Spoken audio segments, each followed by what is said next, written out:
Salí de estacionamiento y está este ruido. No es ruido de radio. Ahí está la radio sonando. Ahí está en silencio. Miren el ruido.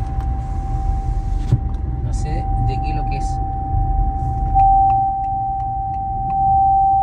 Encendí, miren.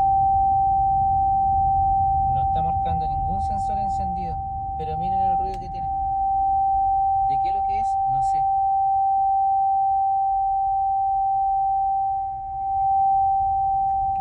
Se escucha súper fuerte. Me voy a parar un poco más allá, saliendo de este taco. Apagué el aire, no es el aire. No sé qué es lo que es. No hay nada, voy solo manejando. Ahí está, no hay nadie. Nada por ninguna parte. No sé de qué es lo que es. Primera vez que me pasa.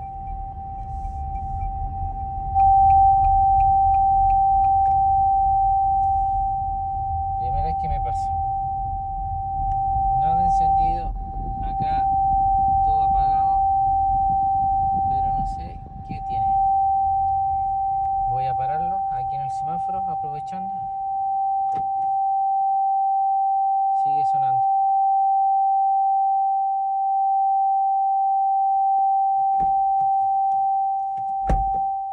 No sé qué es lo que es. Motor encendido. No sé qué es lo que es. Primera vez que me pasa.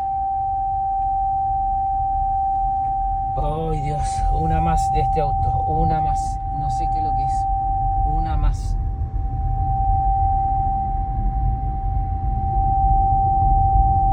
No sé qué es lo que es. No hay ahí. No hay nada encendido. Voy a volver a apagar el aire. No sé qué es lo que es. No hay panel que indique nada. Aquí voy. Como dije, voy solo. Enciendo el intermitente y el ruido se hace mayor.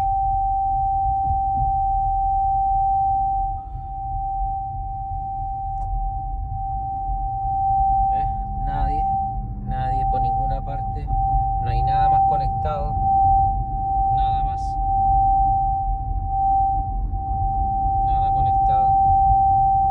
No sé qué tontera es. Como dije, una cosa más de este auto. Yo creo que con suerte se escucha mi voz que estoy hablando ahora. Las ventanas cerradas,